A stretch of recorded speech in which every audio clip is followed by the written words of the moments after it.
Naisip mo ba kung paano pinagkalooban ng isang tao na walang cap-ars, banal na karunungan ay maaaring mag-orkestra ng kanilang sariling trahedya na pagbagsak? Ito ang kwento ni Haring Solomon, isang pangalan na magkasing kahulugan ng kalungkutan at kaluwalhatian, ngunit isang buhay na nagsisilbing isa sa mga pinakamalungkot na pag-iingat sa kasaysayan. Ito ay isang kwento na nakalagay sa ginto at kalungkutan, isang paglalakbay mula sa isang mapagpakumbaba, taimtim na pakiusap para sa isang pag-unawa sa puso sa pagtatayo ng mga kasuklam-suklam na mga altar sa mismong mga burol na tinatanaw ang Jerusalem.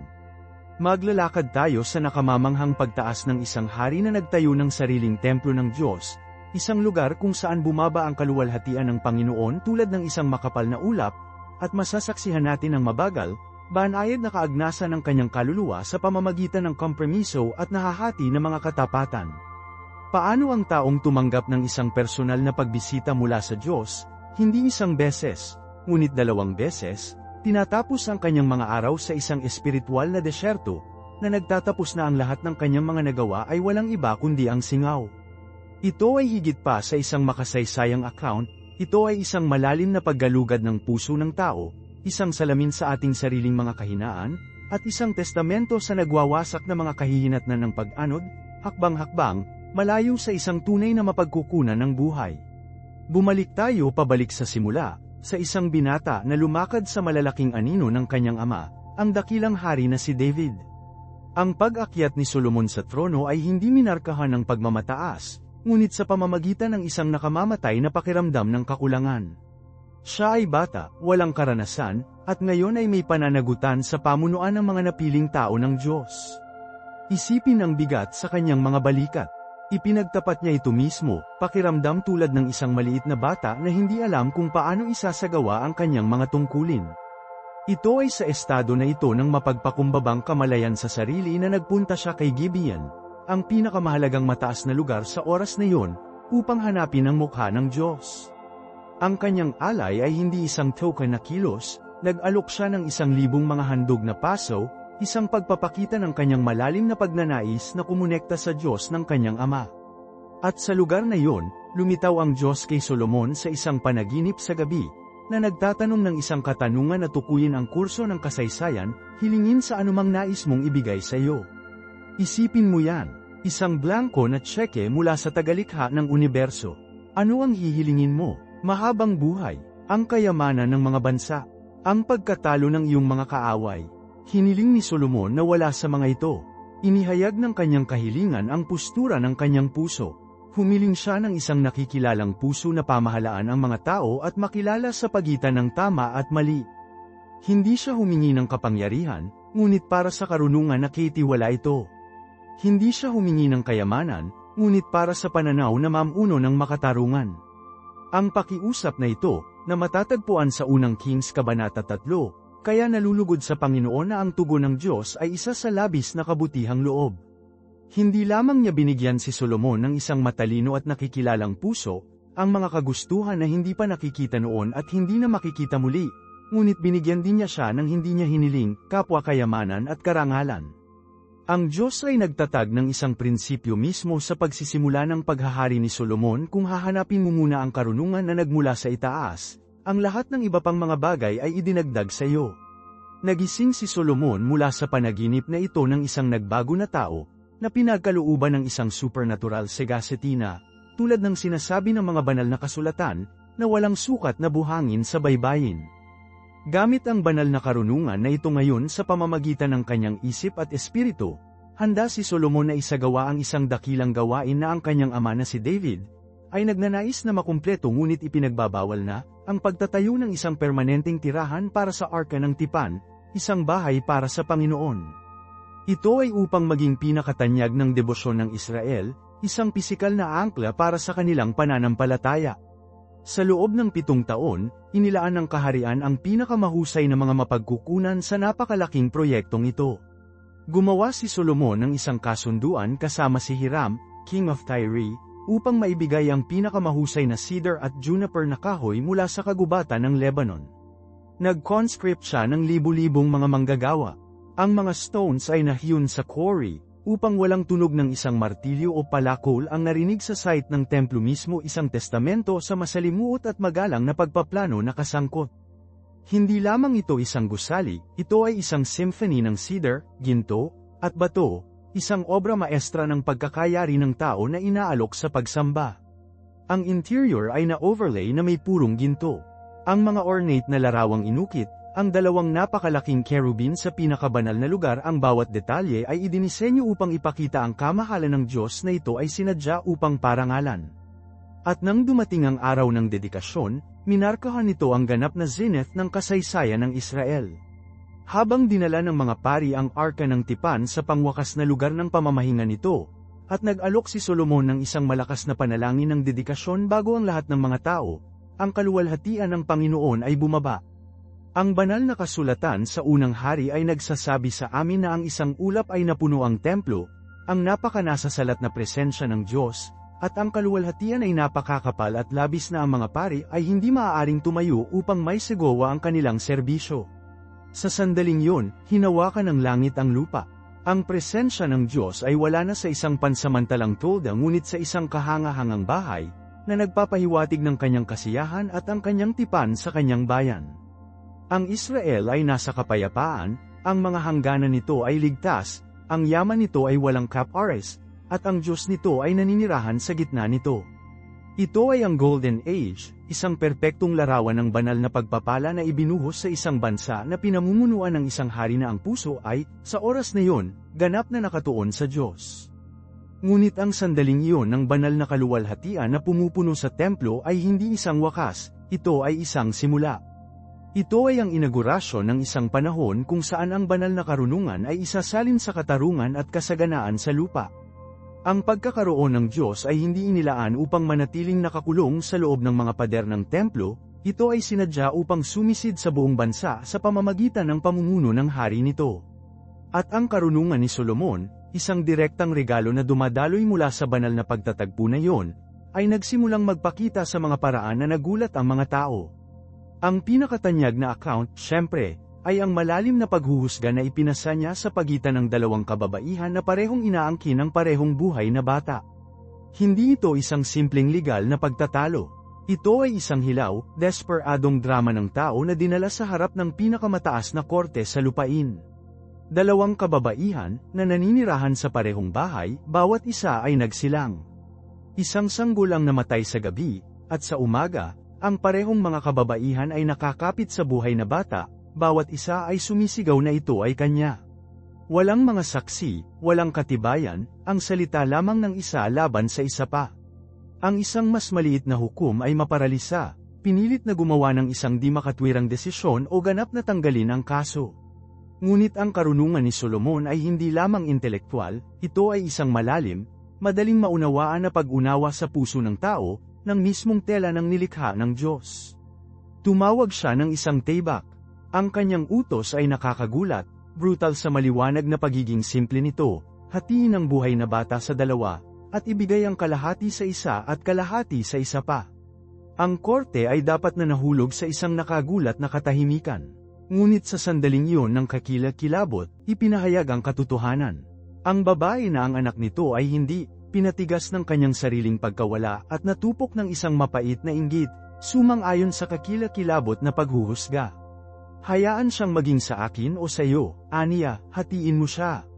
Ang kanyang puso ay sarado, ngunit ang tunay na ina, ang isa na ang pagiging naging nakatali sa batang yon, ay sumigaw sa paghihirap.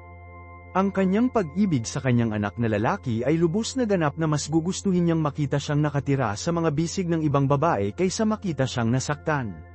"Oh, Panginoon ko," pakiusap niya, "bigyan mo siya ng buhay na anak, at sa anumang paraan ay pumatay sa kanya." Ang kanyang puso ay nahiga. Sa instant na yon, alam ni Solomon. Hindi niya nasubukan ang kanilang mga legal na pag-angkin, sinubukan niya ang kanilang pagmamahal. At kaya ibinigay niya ang tiyak na utos, bigyan ang unang babae ng buhay na bata, at sa anumang paraan ay pumatay sa kanya, siya ang kanyang ina.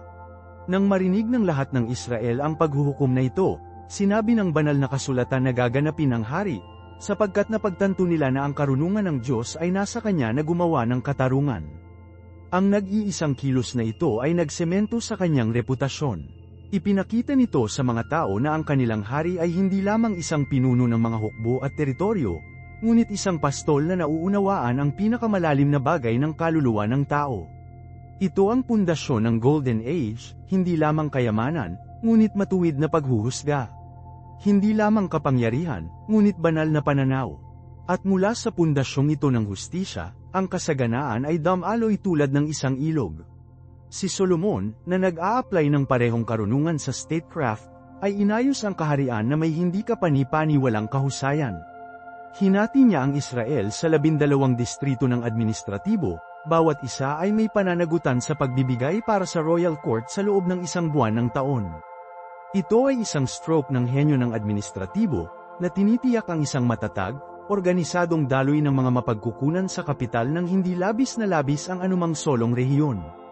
Nagtatag siya ng isang malakas na nakatayo na hukbo, na may libu-libong mga karawahe at mga ngabayo na nakalagay sa mga estratehikong lungsod, na nakakuha ng mga hangganan ng bansa at nagpo-project ng isang imahe ng hindi magagamit na lakas. Sa ilalim ng kanyang pamamahala, ang Israel ay naging isang pangunahing manlalaro sa internasyonal na kalakalan. Nagtayo siya ng isang armada ng mga barko sa Ezion Geber sa Red Sea at, sa pakikipagtulungan sa Hiram of Tyre, ipinadala sila sa mahabang paglalakbay sa lupain ng Ophir, mula sa kung saan sila ay bumalik na may ginto, pilak, gereng, at mga kakaibang hayop. Kinokontrol niya ang mga pangunahing ruta ng kalakalan sa lupa sa pagitan ng Egypt at Mesopotamia, na naging pinakapangunahing middleman para sa pinakamahalagang mga kalakal ng sinaunang mundo, lalo na ang mga kabayo at karo. Ang yaman na nagbuhos sa Jerusalem ay nakakapagod. Inilarawan nito ng Biblia sa halos mga alamat na tuntunin, ang pilak ay naging karaniwan tulad ng mga bato sa kalye, at ang pinong kahoy na sidro mula sa Lebanon na napakarami ng karaniwang sycamore. Ito ay ang katuparan ng pangako na ginawa ng Diyos sa kanya sa panaginip, kayamanan at karangalan tulad ng walang hari na nakilala. At sa isang panahon, ang napakalawak na kayamanan na ito ay nagsilbi sa layunin nito.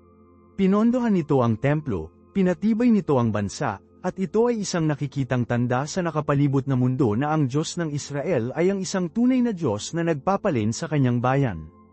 Ang bansa ay nasa kapayapaan. Ang sikat na parirala, ang bawat tao sa ilalim ng kanyang puno ng ubas at sa ilalim ng kanyang puno ng igos, ay naging paglalarawan ng walang imik na panahon na ito, isang larawan ng malalim na seguridad, kasiyahan, at kapayapaan na inorden. Ngunit ang kapayapaan na ito, ang bawat tao sa ilalim ng kanyang puno ng ubas at sa ilalim ng kanyang puno ng igos, ay higit pa sa isang pampolitika o pang-ekonomiyang katotohanan. Ito ay isang espiritual na estado. Ito ay ang katuparan ng isang pangako, isang pambansang Sabbath kung saan ang mga pagkabalisa ng kaligtasan at digmaan sa wakas ay tumigil. At ito ay sa malalim na tahimik na ito, ang pambansang paghinga na ito, na maaaring ibalik ni Solomon ang kanyang pansin sa totoong gawain ng kanyang paghahari, ang gawain na kanyang ama na si David, ang tao ng digmaan, ay nagnanais na gawin ngunit ipinagbabawal. Ang gusali ng isang permanenteng bahay para sa Panginoon. Lahat ng nagawa hanggang sa puntong ito ang karunungan, hustisya, kasunduan, ruta ng kalakalan, ang napakalawak na kayamanan ay isang paunang lamang. Ito ay ang pagtitipon ng mga materyales para sa obra maestra. Ang Arko ng Tipan, ang mismong simbolo ng presensya ng Diyos, ay nanirahan sa isang tolda sa loob ng maraming siglo, isang mobile na santuaryo para sa isang taong libot. Dinala ito ni David sa Jerusalem, ngunit ito ay si Solomon, ang tao ng kapayapaan, na ang pangalan mismo ay nagmula sa Shalom, na magbibigay ng bahay ng bato at sidro at ginto. Ang laki ng pagsasagawa na ito ay halos imposible para sa amin na maunawaan. Ito ay hindi lamang isang proyekto sa konstruksyon, ito ay ang pagpapakilos ng isang buong kaharian, at higit pa. Binago ni Solomon ang alyansa ng kanyang ama kay Hiram of Tyre, isang masterstroke ng diplomasya. Hindi siya nasakop o utos, bumuo siya ng isang pakikipagtulungan. Ibibigay niya ang pagkain para sa korte ni Hiram libu-libong mga kors ng trigo at dalisay na langis ng oliba, taon-taon at bilang kapalit, ibibigay ni Hiram ang mga maalamat na cedars at cypresses ng Lebanon, at ang kanyang hindi katumbas na kadalubhasaan ng kanyang mga tao sa stonework at metalurhiya. Libu-libong mga kalalakihan ng Israel ang na-conscript para sa paggawa, nagtatrabaho sa mga buwan na paglilipat, na hinuhubaran ang mga magagandang puno sa mga bundok ng Lebanon at hinatak ito sa dagat. Kasabay nito, kahit na mas maraming mga manggagawa, 80,000 sa kanila, ay ipinadala sa mga burol ng Judea sa quarry stone. Ang mga ito ay hindi magaspang na mga patlang. Ang mga ito ay napakalaking, magastos na mga bato, na hinimok sa tumpak na mga sukat doon mismo sa quarry, kaya't pagdating nila sa Temple Mount sa Jerusalem, magkasya silang magkasama. At ito ay isang detalye ng malalim na kabuluhan. Sinasabi sa amin ng banal na kasulatan na walang martilyo o palakol o anumang tool na bakal ang narinig sa templo habang ito ay itinayo. Isipin mo yan, ang isang site ng konstruksyon ng magnitude na ito, ngunit napuno ng isang sagradong katahimikan. Ang pag-iingay ng paghahanda, ang pagsisikap ng paghubog ng mundo sa isang banal na pattern, ay ginawa sa ibang lugar. Ang banal na lupa mismo ay isang lugar ng tahimik na pagpupulong, ng mga piraso na magkakasama sa isang paunang pag-aayos ng pagkakaisa. Ito ay isang pisikal na pagsasabatas ng kapayapaan, isang gusali na itinayo hindi sa pamamagitan ng ingay ng ambisyon ng tao, ngunit sa pamamagitan ng tahimik na aplikasyon ng banal na karunungan. Sa loob ng 7 taon, nagpatuloy ang napakalaking gawaing ito. Ang mga pundasyon ng pundasyon ay inilatag, ang mga dingding ng cedar ay nagpanel ng interior upang walang bato na nakikita, at ang mga sahig ay naplank ng cypress. At pagkatapos ay dumating ang ginto. Inilarawan ni Solomon ang buong interior ng bahay na may dalisay na ginto. Ang mga dingding, kisame, sahig, ang mga pintuan. Ang panloob na santuaryo, ang banal ng holies, ay isang perpektong kubo, at na-overlay niya ito ng 600 talento halos 20 tonelada ng pinong ginto. Gumawa siya ng 2 napakalaking kerubin ng kahoy na oliba, bawat isa sa 15 talampakan ang taas, ang kanilang mga pakpak na lumalawak mula sa dingding hanggang pader, at na-overlay din ang mga ito ng ginto. Ang dambana, ang mga lampara, ang mga basin, ang mga lahat ay isang testamento sa ideya na walang masyadong mahalaga, napakaganda, na nakatuon sa pagkakaroon ng Diyos. Hindi ito isang pagpapakita ng personal na kayamanan para sa kanyang sariling kaluwalhatian, ito ang nakolekta na kaunlaran ng bansa na ibabalik sa pinagmulan nito, isang gawa ng pagsamba sa isang skill ng arkitektura. Ngunit ang kaluwalhatian ay hindi nakakulong sa interior. Sa pasukan sa templo, na nakatayo bilang mga sentinels bago ang banal na lugar, ay 2 malalaking haligi ng kastanso. Ang mga ito ay hindi mga suporta sa istruktura para sa bubong, ang kanilang layunin ay ganap na makasagisag, isang napakalaking pahayag ng pananampalataya. Ginawa sila ng isa pang hiram, isang tao mula sa gulong na ang ina ay isang Israelita, isang master craftsman na ang kasanayan sa tanso ay walang cap-aris. Ang bawat haligi ay tumayo ng halos 30 talampakan ang taas, at ang kanilang mga kapitulo, ang mga ornate na istruktura sa tuktok, ay isa pang 7 talampakan ng masalimuot na sining, pinalamutian ng mga network ng mga kadena, liryo, at daan-daang mga granada na inihagis sa tanso. Hindi sila magkapareho, at binigyan sila ng mga pangalan. Ang haligi sa kanan ay tinawag na Jachin, na nangangahulugang, itatatag niya. Ang isa sa kaliwa ay tinawag na Boaz, na nangangahulugang, sa kanya ay lakas. Mag-isip tungkol sa kapangyarihan ng pahayag na yun para sa bawat Israelita na lumapit sa bahay ng Diyos. Bago ka pa pumasok, nakipag-usap ka sa kambal na pundasyon ng iyong pananampalataya, pangako ng Diyos na maitaguyod ang kanyang kaharian at kanyang bayan, at ang katotohanan na ang lahat ng lakas, lahat ng kapangyarihan, lahat ng kakayahang magtiis, ay nagmula sa kanya lamang.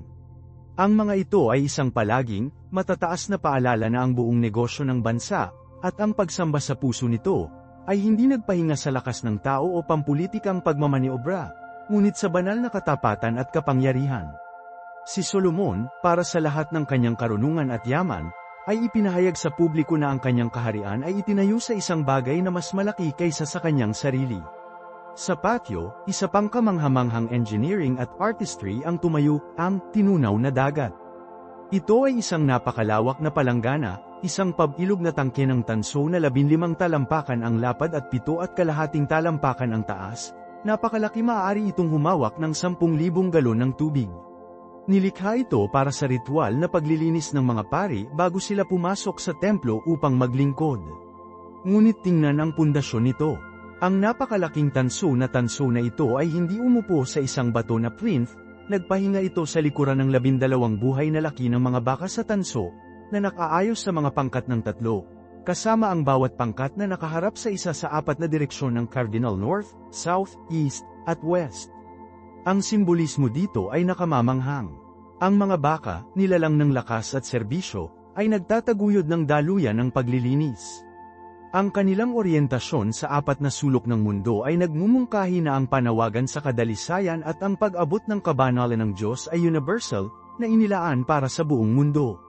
Malakas din itong kumakatawan sa 12 tribo ng Israel, ang pundasyon ng bansa, na magkasama ay may pananagutan sa kanilang pakikipag-ugnay sa Diyos.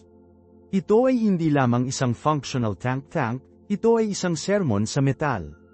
Nagsalita ito ng isang lakas na nagsisilbi, isang pundasyon ng pagkakaisa, at isang kadalisayan na dumadaloy sa buong mundo. Ang antas ng detalye, ang manipis na sukat ng paghahagis, ang pagsasanib ng pag-andar at malalim na kahulugan nito ang pinaghiwalay ng proyekto ni Solomon.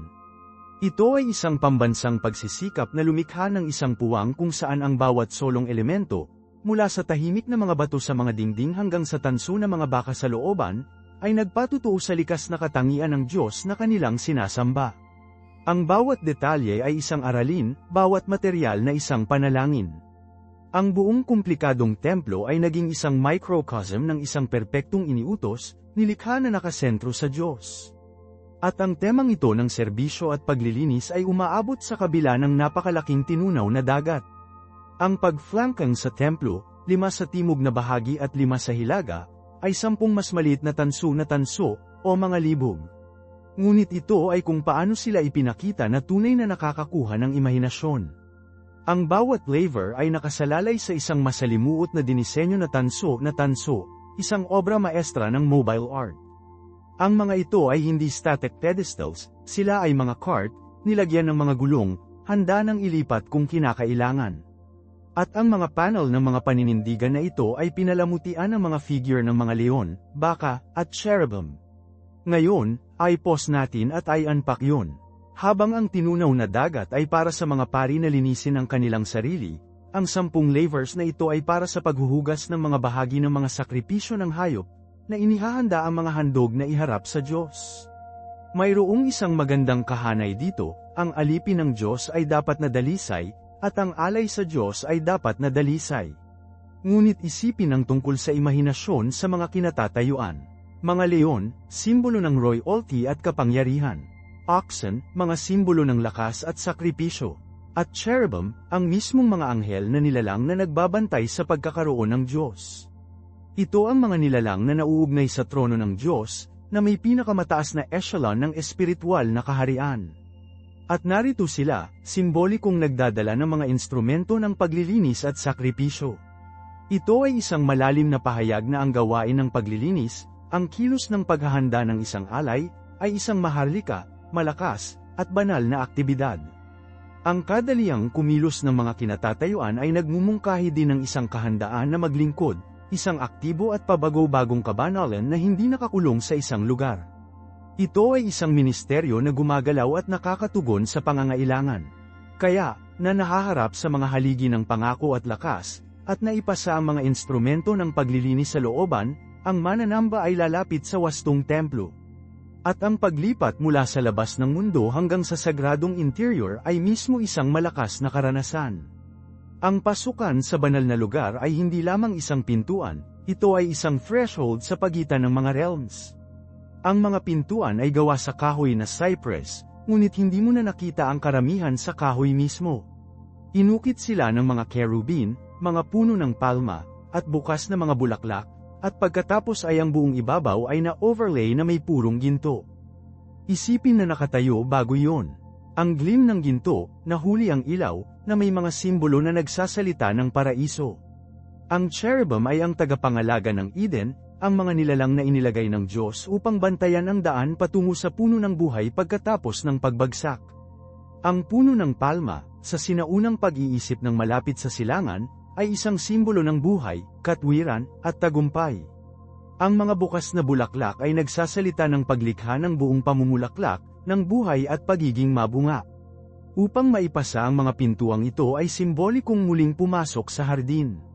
Ito ay isang pahayag na ang pakikisama sa Diyos, na nawala sa Eden, ay naging posible muli dito, sa bahay na ito. Ang buong disenyo ay isang sinasadyang echo ng isang perpektong paglikha, isang paalala ng kung ano ang nawala at isang pangako ng kung ano ang maaaring maibalik sa pamamagitan ng tipan at pagsamba. Kapag sa loob ng banal na lugar, ang karanasan sa pandama ay magiging labis. Ang bawat solong ibabaw ay sakop. Ang mga panloob na pader ay na panel na may cedar mula sa Lebanon, upang hindi isang solong bato ang nakikita. At ang mga panel ng cedar na ito ay, tulad ng mga pintuan, inukit ng mga gourds at bukas na mga bulaklak. Pagkatapos, ang buong interior walls, sahig, kisame ay natatakpan ng purong ginto. Isipin ang mga acoustics, ang paraan ng ilaw mula sa 10 gintong lampara ay makikita sa bawat ibabaw, na lumilikha ng isang puwang na tila mas payat, upang maging buhay na may isang ilaw ng sarili nito. Ito ay hindi lamang kalakip para sa kapakanan ng pagpapakita ng kayamanan. Ito ay isang teolohikal na pahayag. Ang ginto ay ang metal ng kadalisayan, ng hindi pagkakamali, ng pagka-Diyos. Ang nasa loob ng banal na lugar ay may envelope sa banal na pagiging perpekto ng Diyos. Ang mundo sa labas, na gawa sa bato at alikabok, ay naiwan. Dito, ikaw ay nasa isang puwang na sumasalamin sa mismong kalikasan ng Diyos mismo ang pag-aalsa, mahalaga, at lubos na banal. Ang halimuyak ng cedar, ang patuloy na nasusunog na insenso, ang hindi pangkaraniwang glow ng ginto, lahat ito ay dinisenyo upang dalhin ang pari mula sa mundong hanggang sa kahanga-hanga, mula sa mundo hanggang sa makalangit. At sa loob ng ginintoang, mabangong puwang na ito ay tumayo ng 3 pangunahing piraso ng kasangkapan, bawat isa ay may malalim na papel sa drama ng pagsamba. Ang mga ito ay hindi lamang mga dekorasyon ng ornate, ang mga ito ay mga istasyon ng pakikipag-isa, mga tiyak na punto ng pakikipag-ugnay sa pagitan ng pari, na kumakatawan sa Israel, at ang pagkakaroon ng Diyos. Sa kanan, o sa hilagang bahagi, tumayo ang talahanayan ng showbread. Sa kaliwa, ang timog na bahagi, ay ang 10 gintong lampara. At direkta sa harap, bago ang belo na naghihiwalay sa banal na lugar mula sa pinakabanal na lugar, ay tumayo ang dambana ng insenso. Ang bawat bagay ay kumakatawan sa isang pangunahing aspeto ng ugnayan sa pagitan ng Diyos at ng kanyang bayan, pagkakaloob, paghahayag, at pamamagitan. Tingnan muna natin ang talahanayan ng showbread, o dahil mas literal na isinalin, ang tinapay ng pagkakaroon. Ito ay isang talahanayan na gawa sa kahoy na akasya at, tulad ng lahat, na natatakpan ng purong ginto. Sa talahanayan na ito, ang bawat Sabbath, 12 tinapay ng walang lebadura na tinapay ay inilagay, nakaayos sa 2 hilera ng 6. Ang mga tinapay na ito ay nanatili roon para sa isang buong linggo, na walang hanggan sa piling ng Diyos. Ang mga ito ay isang palaging, visual na paalala ng tipan. Ang 12 tinapay ay direktang kumakatawan sa 12 tribu ng Israel, isang pinag-isang tao na nakatayo sa harap ng kanilang Diyos. Hindi ito isang nakalimutan na alok, na iwan upang lumago. Ito ay isang buhay na simbolo. Sa pagtatapos ng linggo, ang lumang tinapay ay tinanggal at kinakain ng mga pari sa loob ng banal na presinto, at ang sariwang tinapay ay itinakda sa lugar nito. Mag-isip tungkol sa simbolismo dito. Ito ay isang gawa ng pakikisama, tulad ng isang nakabahaging pagkain. Ang tinapay ay kumakatawan sa buhay ng Israel, ang kanilang sangkap, ang bunga ng kanilang paggawa, ay inaalok sa Diyos. Ngunit ito rin ay kumakatawan sa walang hanggang probisyon ng Diyos para sa kanila. Siya ang nagbibigay ng butil, ulan, ani. Sa pamamagitan ng paglalagay ng tinapay sa harap niya, kinilala ng Israel na ang kanilang napakasustansya ay nagmula sa kanyang kamay. Ito ay isang walang hanggang, salamat, isang palaging alaala na ang Diyos ang kanilang tagapagbigay. At sa pamamagitan ng pagkain ng tinapay na nasa pagkakaroon ng Diyos, ang mga pari ay nakikibahagi sa isang banal na pagkain, isang nasasalat na gawa ng pakikipag-isa. Ito ay isang pahayag na ang Diyos at ang kanyang napiling mga tao ay nasa pakikisama, na nagbabahagi ng isang mesa sa kanyang sariling bahay. Pagkatapos, mayroong ilaw. Sa tabernakulo, mayroong isang solong, 7-branched lampstand, ang menorah. Ngunit pinalakas ng templo ni Solomon ang simbolo na ito ng 10 beses.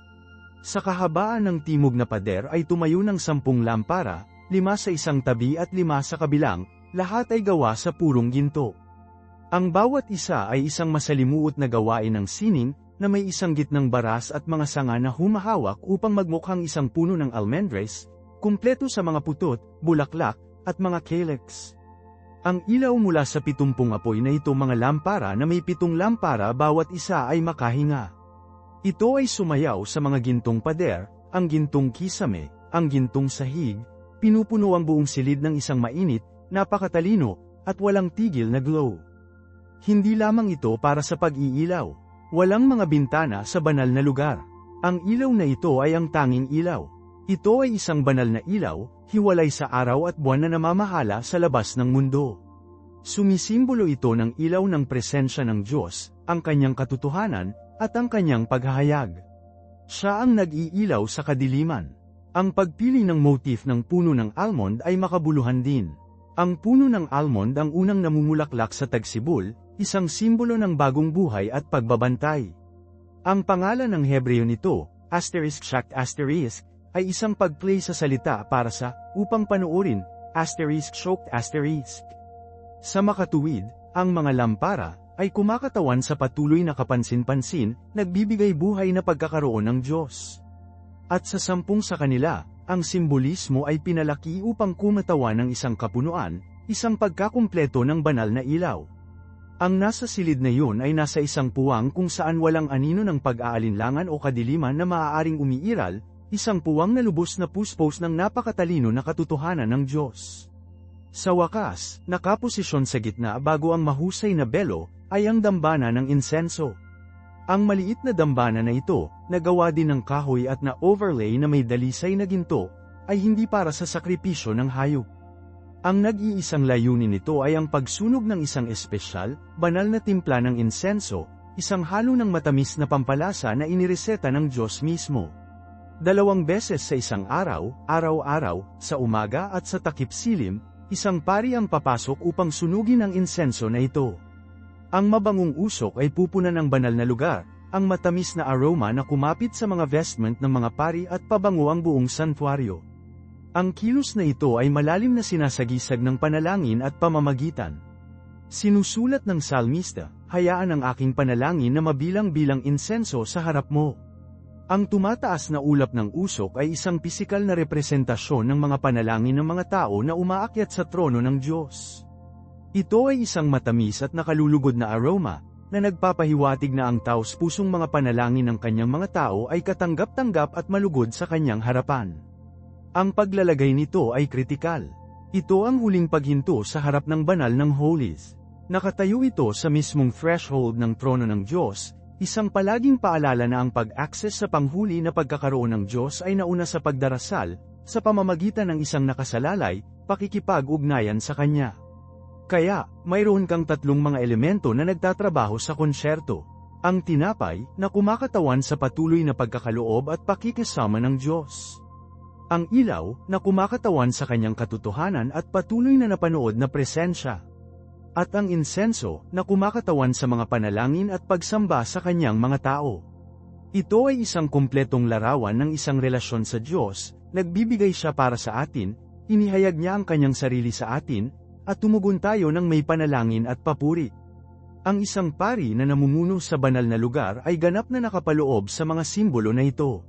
Napapaligiran siya ng gininto ang glow ng katotohanan ng Diyos, naamoy niya ang matamis na aroma ng pataas na panalangin, at siya ay naglingkod sa harap ng pisikal na tanda ng pagpapanatili ng Diyos. Ito ay isang kapaligiran na idinisenyo upang alisin ang pari mula sa mundong at ibabad siya sa katotohanan ng kaharian ng Diyos.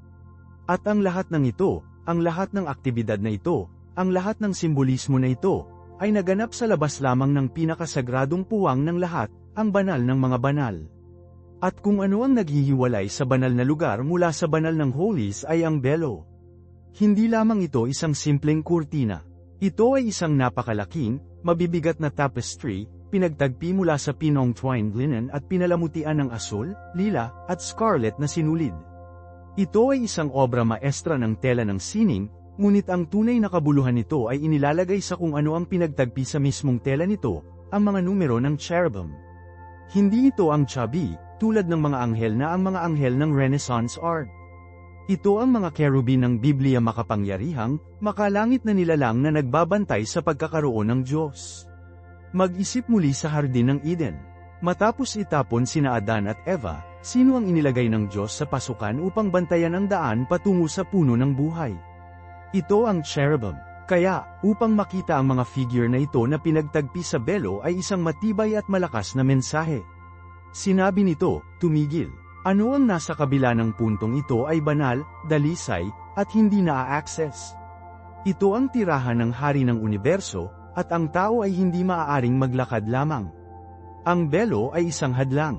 Ito ay isang pare-pareho, visual na paalala ng paghihiwalay na nilikha ng kasalanan sa pagitan ng Diyos at sangkatauhan. Ang kaluwalhatian ng Diyos ay nasa kabilang linya, ngunit ang paraan ay isinara. Ang mismong mga materyales ng belo ay nangangaral ng isang sermon.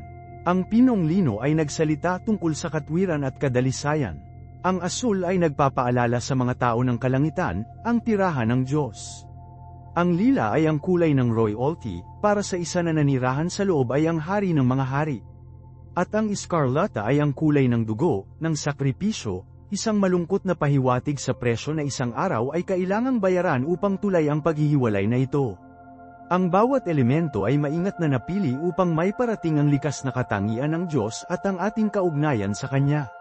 Siya ay makalangit, siya ay hari, siya ay perpektong matuwid, at ang tanging paraan upang lapitan siya ay sa pamamagitan ng sakripisyo. Para sa 364 na araw ng taon, walang lumipas na belo. Ang ministeryo ng mga pari ay nakakulong sa banal na lugar, ngunit isang beses sa isang taon, sa araw ng pagbabayad sala, o Yom Kippur, ang mataas na pari lamang ang pinahihintulutan na pumasok. At kahit na noon, hindi lamang siya maaaring mamasyal. Kailangan niyang dumaan sa isang masalimuot na serye ng mga ritual ng paglilinis. Siya ay hugasan, magbago sa mga espesyal na puting lino na kasuutan, at nag-aalok ng mga sakripisyo para sa kanyang sariling mga kasalanan at mga kasalanan ng mga tao. Pagkatapos lamang, ang pagdala ng isang censer na puno ng nasusunog na mga uling mula sa dambana ng insenso at dugo ng sakripisyo, maaari ba niyang dumaan sa belo sa kamanghamanghang pagkakaroon ng Diyos? Ang ulap ng insenso ay sinadya upang protektahan siya, upang maitago ang kanyang pananaw sa buong, hindi maipakita na kaluwalhatian ng Diyos, baka mamatay siya. Ang nag-iisang, nakasisindak, at nakakagulat na kaganapan ay binibigyang diin ng napakalawak na gulpo sa pagitan ng holy at ang kabastusan. Ipinakita nito na habang ang Diyos ay gumawa ng isang paraan upang manirahan sa gitna ng kanyang mga tao, ang pag-access sa kanyang direktang presensya ay lubos na limitado at napuno ng peligro. Ang belo ay nagsilbi ng perpekto ang layunin nito, kapwa naghihiwalay at tumutukoy sa paraan ng diskarte. Ito ay isang maganda, ngunit kakila-kilabot, hangganan. At sa loob ng maraming siglo, ganyan ito tumayo. Ang henerasyon pagkatapos ng henerasyon ng mga Israelita ay nabuhay sa katotohanan ito. Darating sila sa patio ng templo, makikita nila ang usok na tumataas mula sa dambana, maririnig nila ang mga tunog ng mga tungkulin ng pari, ngunit ang belo na iyon ay nanatili. Ito ay isang nakapirming punto sa kanilang espiritual na heograpiya, isang palaging paalala ng pagiging malapit ng Diyos at ang kanyang hindi pagkakamali. Isipin na maging isang tapat na pari na naghahatid ng iyong pag-ikot sa banal na lugar. Pinapagaan mo ang mga lampara sa menorah, inilalagay mo ang sariwang tinapay sa talahanayan ng showbread, at ilang mga paalamang ang layo ay napakalaking, ornate na kurtina. Alam mo na sa kabilang panig ay ang arka ng tipan, ang upuan ng mercy, ang napakakonsentrasyon ng pagkakaroon ng Diyos sa mundo. Halos maramdaman mo ang bigat ng kaluwalhatian sa pamamagitan ng tela. Ang hangin mismo ay dapat na iba ang pakiramdam. At alam mo na hindi ka maaaring kailanman pumasok.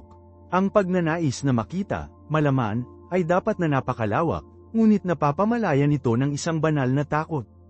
Ang belo ay isang deklarasyon na ang paraan ay hindi pa bukas. Pagkatapos, isang Biyernes ng hapon, sa isang burol sa labas lamang ng Jerusalem, isang tao ang nakabitin sa isang Roman cross. At habang ang taong ito, si Jesus ng Nazare ay huminga ng kanyang huling at sumisigaw, tapos na, ang lupa ay nanginginig. Isang lindol ang bumagsak sa lungsod. At sa gitna ng templo, sa sandaling iyon, may isang bagay na hindi makapaniwalang mangyayari. Ang napakalaking, makapal na belo ang pinagtagpi ni cherubim, ang isa na naghihiwalay sa banal na lugar mula sa pinakabanal na lugar ay napunit sa dalawa. Ngayon, bigyang pansin ang detalye na ibinibigay sa amin ng mga manunulat ng Ebanghelyo. Ito ay napunit mula sa itaas hanggang sa ibaba. Hindi ito isang walang kabuluhan na detalye. Hindi ito ang ilang pari na, sa kaguluhan ng lindol, ay tinanggal at hinigupit ang ilalim ng kurtina. Hindi ito isang kilos ng tao. Ang isang luha na nagsisimula sa tuktok, ilang 60 talampakan sa hangin, at pinapatakbo ang buong haba ng tela ay maaari lamang ang gawain ng isang banal na kamay. Ito ay ang Diyos mismo ang sumakay sa kurtina. Ito ay isang mapagpasyang, dramatiko, banal na pahayag. Ang mismong kilos na ginamit ng sangkatauhan upang paghiwalayin ang sarili mula sa Diyos ang kasalanan na humantong sa pagpapako sa krus na ginamit ng Diyos bilang paraan upang mapunit ang paghihiwalay magpakailanman. Ano ang sinasabi ng Diyos sa batas na ito? Ipinapahayag niya na natapos na ang lumang sistema. Ang dugo ng mga toro at kambing, ang taunang pagpasok ng isang solong, natatakot na mataas na pari iyon ay isang anino, isang placeholder. Ito ay isang pansamantalang sistema na tumuturo sa panghuli katotohanan. Ngayon, dumating ang sangkap. Ang sakripisyo ni Hesukristo, ang perpektong anak ng Diyos, ay ang isa, totoo, pangwakas na sakripisyo para sa kasalanan. Ang kanyang katawan, tulad ng sinasabi sa amin ng aklat ng Hebreo, ay ang tunay na belo. At nang ang kanyang katawan ay nasira sa krus, ang tela ng belo sa templo ay napunit, na nagpapahiwatig na ang daan papunta sa presensya ng Diyos ay bukas na ngayon. Isipin ang mga implikasyon, na wala ang hadlang. Ang mga cherubim na dating nagbabantay sa daan patungo sa puno ng buhay ay, sa isang kahulugan, ay tumayo. Ang mensahe ay hindi na, huminto. Panatilihin. Ang mensahe ay ngayon, halika pumasok. Ang paghihiwalay na nilikha ng kasalanan ay na-bridged ng dugo ni Kristo ang pag-access na dating pinaghihigpitan sa isang tao, mula sa isang tribo, sa isang araw ng taon, sa ilalim ng parusa ng kamatayan, ngayon ay malayang inaalok sa lahat na darating sa Diyos sa pamamagitan ng pananampalataya sa kanyang anak. Ang luha ng belo ay ang pinakamalalim na, welcome home, sign sa kasaysayan ng tao. Ito ay ang Diyos na bumagsak sa pintuan sa kanyang sariling silid ng trono at inanyayahan tayo, ang kanyang mga estranged na anak, na bumalik sa kanyang presensya na may katapangan at kumpiyansa, hindi bilang nanginginig na mga lingkod, ngunit bilang mga minamahal na anak na lalaki at babae. Ang mismong bagay na idinisenyo ng belo upang maiwasan direktang, walang pag-access sa kaluwalhatian ng Diyos ngayon ang mismong bagay na inanyayahan nating tamasahin. Binago nito ang lahat tungkol sa kung paano tayo lumapit sa Diyos. Hindi namin kailangan ng isang makalupang pari upang mamagitin para sa atin, sapagkat mayroon tayong isang malaking mataas na pari, si Jesus, na nakapasok na sa totoong banal ng mga banal sa langit sa atin. Hindi namin kailangang mag-alok ng mga sakripisyo ng hayop, dahil ang kanyang isang sakripisyo ay sapat para sa lahat ng oras. Ang kabanalan ng Diyos ay hindi nabawasan, siya ay kasing banal ngayon tulad niya noon.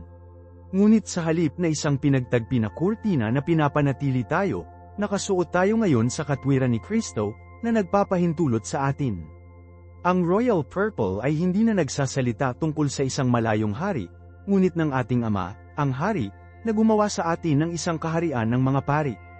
Ang langit na asul ay hindi na paalala ng isang Diyos na malayo, ngunit sa mga makalangit na lugar kung saan tayo ay nakaupo ngayon kasama si Kristo. Ang pinuong puting lino ay hindi na simbolo lamang ng kadalisayan ng Diyos, ngunit isang larawan ng kadalisayan na ibinigay sa pamamagitan ng kapatawaran. Ang bawat elemento ng lumang hadlang na iyon ay nabago sa isang pangako ng aming bagong pag-access. Kaya, sa nawala ang hadlang at pinalawak ang paanyaya, naiwan kami na may malalim na bagong katotohanan. Ang aking katanungan para sa iyo upang pag-isipan ay ito, paano alam mo na mayroon kang direktang, hindi naka-access na pag-access sa mismong presensya ng Diyos na baguhin ang paraan ng paglapit mo sa Kanya sa iyong pang-araw-araw na buhay? Gusto kong basahin ang iyong mga saloobin sa mga komento sa ibaba. Kung hinikayat ka ng mensaheng ito, mangyaring mag-subscribe at i-ring ang notification bell upang hindi mo makaligtaan ang aming susunod na video, kung saan sumisid tayo sa kung ano ang tunay na ibig sabihin na mabuhay bilang isang kaharian ng mga pari, ngayon. Hanggang doon, maglakad sa kumpiyansa na ibinigay sa iyo. Ito si Marco.